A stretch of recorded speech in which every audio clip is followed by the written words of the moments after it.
With such beautiful weather, the waters are getting crowded with recreational boaters, reminding us to always put safety first.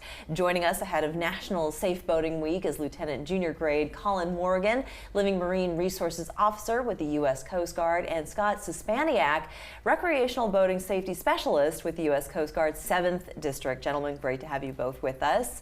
And I think, you think of life vests, you think of not drinking while boating, that these are kind of like basic no-brainers. But how often would you say, Colin or Scott, you can answer this question, do we tend to see these types of accidents or issues on the water here?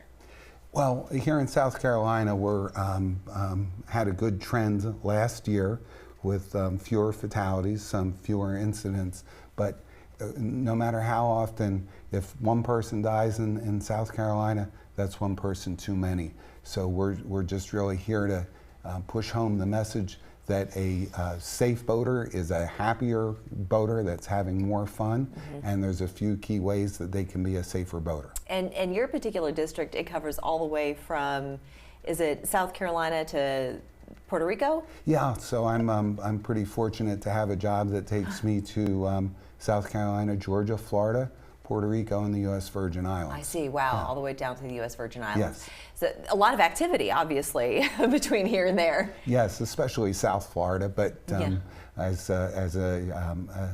South Carolina adopted me 23 years ago, so I feel loyal to my South Carolinian boaters. Well, we like to have you here. And for you, how long have you been with the U.S. Coast Guard, Colin? I've been with the U.S. Coast Guard for 6 years now. Okay, yep. All right. 3 years in Charleston. And what have you seen in your experience? As a command duty officer doing search and rescue coordination, we do see a lot of boaters on the water, sometimes not wearing their life jackets. Sometimes we do deal with search and rescue cases where folks aren't wearing their life jackets or have certain communications equipment. And it's something that I stress upon every boater in the Lowcountry area to get your secondary means of communication and wear that life jacket. Yes, let's start with the life jacket, shall we? Because a lot of people don't like to wear them, but you do have several options for people. The first one of which, you can't get much cheaper than that.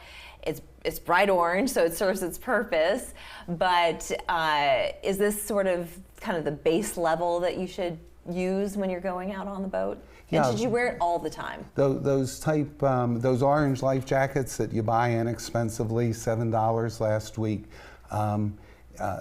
people don't wear them because they're uncomfortable. They're just not comfortable. And so if you choose to have those on your boat and you unfortunately choose not to wear them, at the very first sign of trouble, like your engine doesn't start, that's when to put the life jacket on. But there are type 3 life jackets, more comfortable life jackets that aren't that much more. I bought one last week for just $13 that are comfortable. People, obviously, if it's comfortable, you're more likely to wear it all the time. And then here in the Lowcountry in South Carolina, we've got a hot, humid climate in the summertime. And the inflatable life jackets, they're easy to wear. You just don't know that you have them on. Right.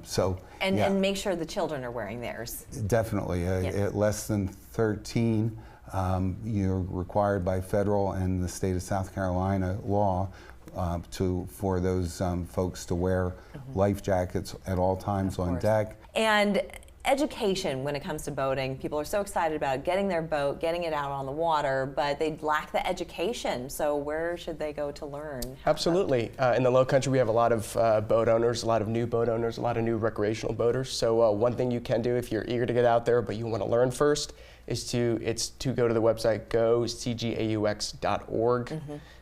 To get better educated. They will have information on that website on where to take classes on boating safety and even get a customary inspection of your boat for safety purposes by the Coast Guard Auxiliary before you get out there. And it's not necessarily required, but it's certainly recommended. Absolutely, it is. Yeah, I'm surprised it's not required. So you don't need a certification, just you can get your license and get out there, and that's... Here in South Carolina, Correct. If you were born after 1981, or after 1981, you're required to have a boater safety course that's approved by South Carolina Department of Natural Resources. So we're gradually moving towards That's soon good to know. everybody will be required to have a course. All right, let's move on to that equipment that you were mentioning, the location equipment. The personal locator beacon is just magic. It's $350, which is about the price of a tank of gas for a boat these days. And you purchase it, you register it on a website that's intuitive and easy and quick. And now, if you are in an emergency, you open it up and push the button, and anywhere in the world, the rescue authorities, including the Coast Guard and our coastal environment, know exactly where you are and that you're in big trouble.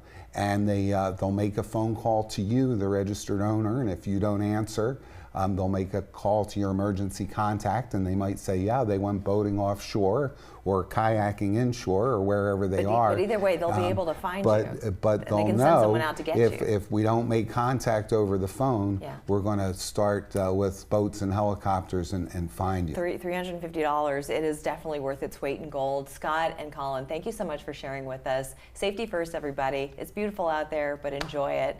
Let everyone else enjoy it too, right? Thank you again for your help. Thank you. We'll be back after this.